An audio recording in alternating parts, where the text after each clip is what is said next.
மாடி பொண்ணு கொஞ்சம் சீக்கிரம் வர சொல்லுங்க. ஆமா ஆமா ஆமா வர சொல்லுங்க. தம்பி வாயை மூடுப்பா, வண்டு குண்டு போட்டுற போகுது. அலையாதப்பா, பொண்ணு வரும். மாடி மாப்பிள்ளை வந்தாங்கம்மா, சீக்கிரம் வாமா. வரேன் போங்க. அங்க வந்து எது கேட்டாலும் ஊ மட்டும் தான் சொல்லணும். எனக்கு தெரியும், நீங்க கிளம்புங்க. தம்பி பொண்ணு வந்துட்டுப்பா, பாருப்பா.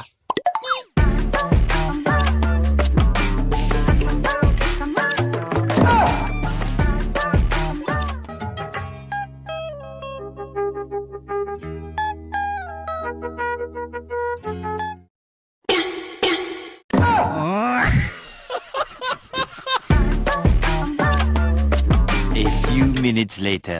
பொண்ணுக்கு பாட தெரியுமா? ஏன் பாட தெரிஞ்சா சூப்பர் சிங்கர்ல சேர்த்து விட போறியா? இல்லப்பா, ஒரு இதுக்கு கேட்டேன்ப்பா. நீ ஒரு பொதுக்கும் கேட்க வேணாம். சும்மா ஆட தெரியுமா, பாட தெரியுமா, பேள தெரியுமா? இல்ல எனக்கு பாட தெரியும். இல்லம்மா வேண்டாம். பாருங்க. சரி பாடுமா. ஆ